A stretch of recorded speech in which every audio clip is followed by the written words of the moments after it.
오늘 나눌 말씀은 레위기 6장 24절에서 30절 말씀입니다.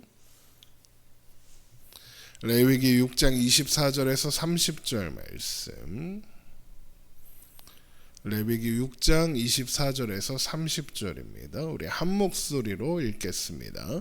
여호와께서 모세에게 말씀하여 이르시되 아론과 그의 아들들에게 말하여 이르라. 속죄제의 규례는 이러하니라.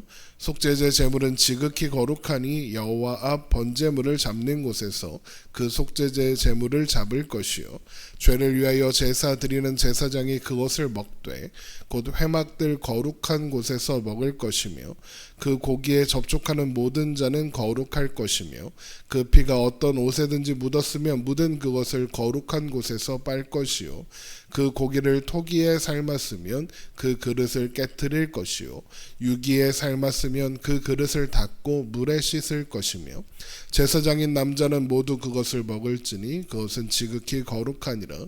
그러나 피를 가지고 회막에 들어가 성소에서 속죄하게 한 속죄제 제물의 고기는 먹지 못할지니 불사를 지니라. 아멘.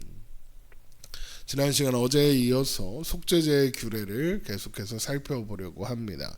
지난 시간에는 제사장이 속죄제물의 고기를 회막들 거룩한 곳에서 먹어야 한다는 것과 그것에 담긴 의미를 살펴보았죠. 제사장이 속죄제물의 고기를 먹는 행위는 죄를 담당하기 위한 것이다 라고 했습니다.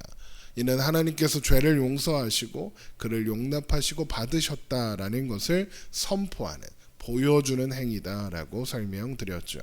제사장이 속죄제물의 고기를 먹어야 한다는 규례에 이어서 나오는 것은 제사장이 먹어야 하는 고기에 접촉하는 모든 자는 거룩하다라는 것과 속죄제물의 피가 옷에 묻으면 옷을 거룩한 것, 그러니까 회막들 안에서 빨아야 한다라는 내용입니다.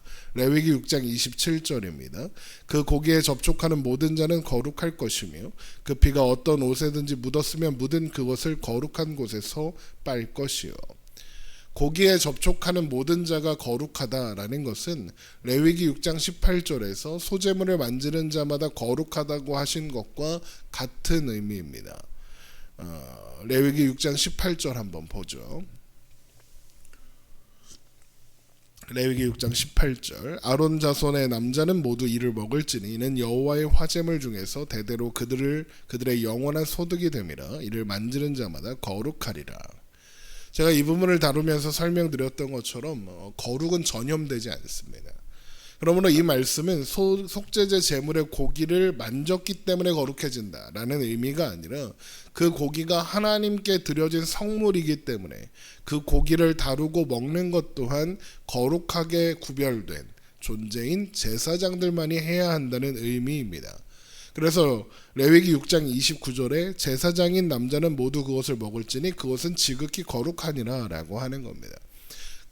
그 모든 회막들 안에서 진행되는 모든 제사와 또 그와 관련된 모든 규례들이 철저하게 구별되어 하나님 앞에 구별되어 진행되어야 한다는 것을 보여주는 것이죠. 또한 속죄제물의 피가 옷에 묻으면 그 옷을 거룩한 곳에서 빨라라고 하는 것은 피가 생명을 상징하기 때문에 그렇습니다. 레위기 17장 14절을 가보겠습니다. 레위기 17장 14절입니다. 모든 생물은 그 피가 생명과 일체라. 그러므로 내가 이스라엘 자손에게 이르기를 너희는 어떤 육체의 피든지 먹지 말라 하였나니 모든 육체의 생명은 그것의 피인즉 그 피를 먹는 모든 자는 끊어지리라. 피는 생명을 상징하고 모든 생명은 하나님의 소유입니다. 그러므로 피 또한 하나님의 소유가 되는 거죠.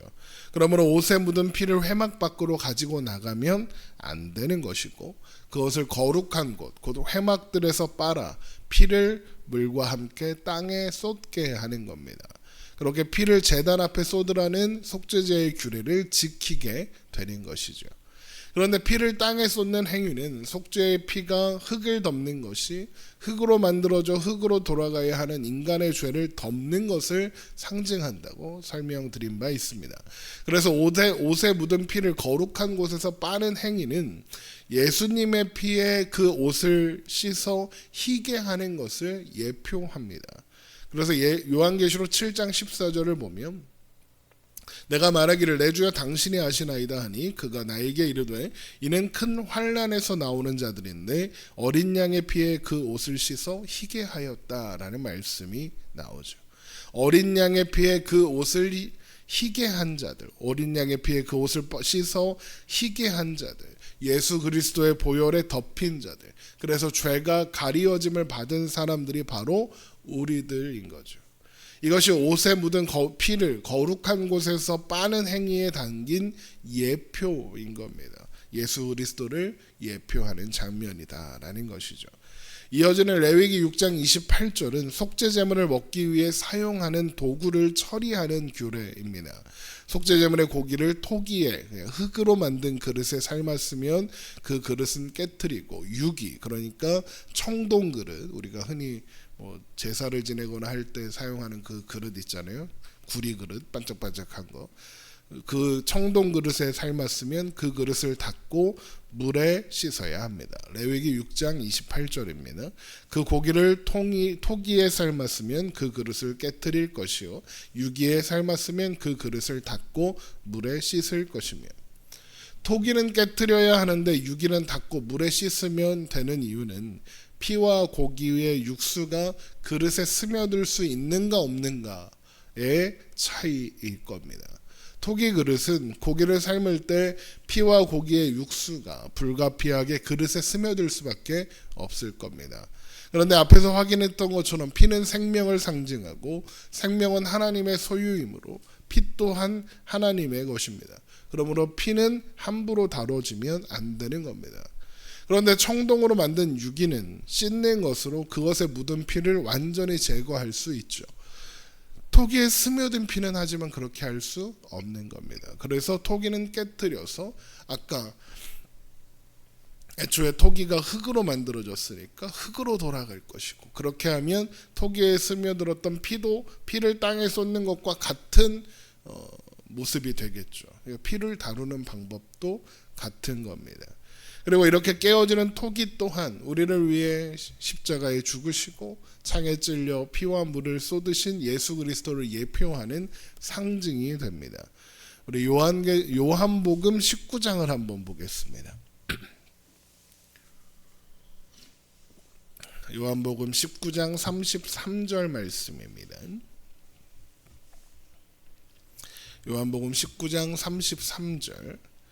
예수께 이르러서는 이미 죽으신 것을 보고 다리를 꺾지 아니하고 그중 한 군인이 창으로 옆구리를 찌르니 곧 피와 물이 나오더라. 예수님은 우리를 위해 자기 몸을 깨뜨리시고 그 가운데 피와 물을 쏟으셨다라는 거죠. 그렇게 우리를 위한 대제사장이 되심으로 우리의 죄악을 담당하셨습니다. 그래서 베드로전서 2장 24절 한번 찾아보겠습니다. 베드로전서 2장 24절입니다. 베드로전서 2장 24절. 친히 나무에 달려 그 몸으로 우리 죄를 담당하셨으니 이는 우리로 죄에 대하여 죽고 의에 대하여 살게 하려 하심이라. 그가 채찍에 맞음으로 너희는 나음을 얻었나니. 그렇게 우리는 길을 잃고 헤매던 우리는 영원한 목자 되시는 하나님 앞으로, 예수 그리스도 앞으로 돌아올 수 있게 되었죠. 바로 다음 절인 베드로전서 2장 25절입니다. 너희가 전에는 양과 같이 길을 잃었더니 이제는 너희 영혼의 목자와 감독 되신 이에게 돌아왔느니라.